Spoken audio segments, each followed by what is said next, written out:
Welcome to Siddhivinayak Education Institute.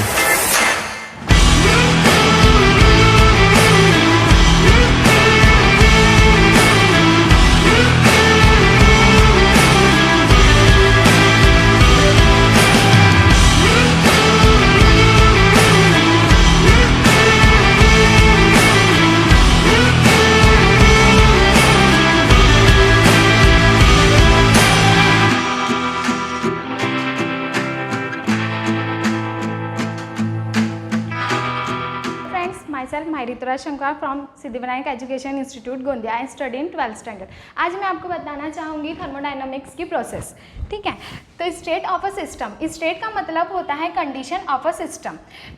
Condition of a system parameters को use करने के लिए हमारे पास कुछ P मतलब प्रेशर, V मतलब वॉल्यूम, N मतलब मोल और T मतलब टेम्परेचर.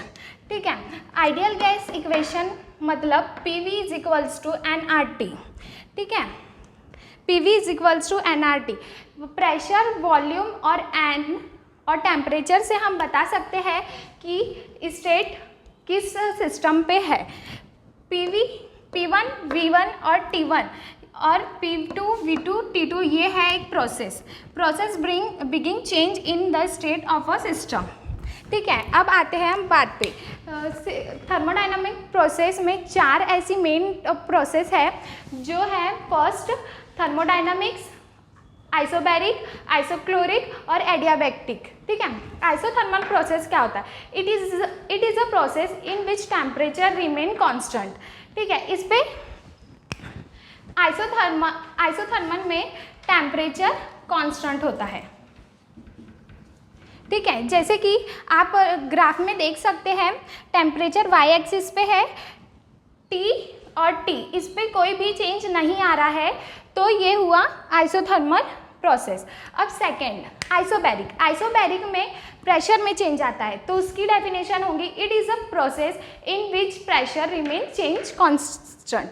ठीक है, और आइसोक्लोरिक में वॉल्यूम में चेंज आता है, तो उसकी डेफिनेशन होगी it is a process in which volume remain constant. ठीक है, अब हम आते हैं एडियाबैक्टिक प्रोसेस में.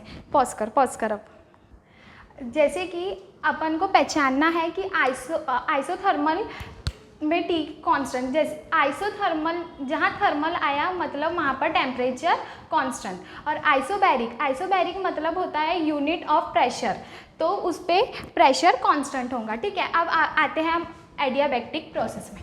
तो एडियाबैक्टिक प्रोसेस मतलब amount of heat. It is a process in which amount of heat remain constant through out. इस पे अमाउंट ऑफ हीट कांस्टेंट होता है. ठीक है, अब लेट्स सी पीवी डायग्राम. मैंने एक पीवी डायग्राम बनाया है, उससे हम चार अलग अलग प्रोसेस कैसे पहचाने की कौन सी क्या है. ठीक है, तो जैसे कि फोर्थ वाली देखते हैं पहले. फोर्थ वाली हॉरिजॉन्टल है, तो वो होंगी आइसोबैरिक. ठीक है, जो हॉरिजॉन्टल है वो होंगी आइसोबैरिक, और जो थर्ड है वो वर्टिकल है. ठीक है, वो वर्टिकल है तो वो होंगी आइसोक्लोरिक, मतलब V मतलब वॉल्यूम कांस्टेंट. ठीक है, अब देखते हैं ये दो में हमें पता नहीं चल रहा है कि कौन सी क्या है. तो फर्स्ट वाली देखते हैं पहले.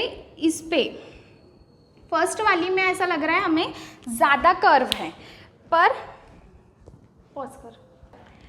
एडियाबैक्टिक प्रोसेस हम कैसे पहचानेंगे?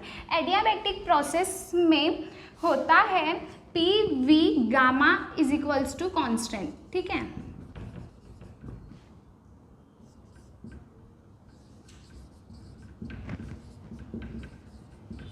एडियाबैक्टिक में होता है PV is equals to gamma, तो P is equals to constant upon V gamma. करी आइसोथर्मल मतलब टेम्परेचर कांस्टेंट. इस पे होता है PV is equals to constant. ठीक है, तो P is equals to constant upon V. तो अब हम देखेंगे V गामा और वी गामा और वी में से कौन सा बड़ा है, तो गामा इज इक्वल्स टू होता है, गामा ग्रेटर देन होता है 1। तो इस प्रोसेस में हमें पता चलेगा कि एडियाबैक्टिक यानी कि वी गामा बड़ा है। तो सो डी, तो हमें पता कैसे चलेगा कौन सा आइसोथर्मल है और कौन सा आइडियाबैक्टिक है। जो ज़्यादा लेटा है वो होगा आइसोथर्मल और जो थोड़ा कम है वो होगा आइडियाबैक्टिक। ठीक है, मेरा वीडियो अच्छा लगा तो लाइक कमेंट ज़रूर करें। Thank you.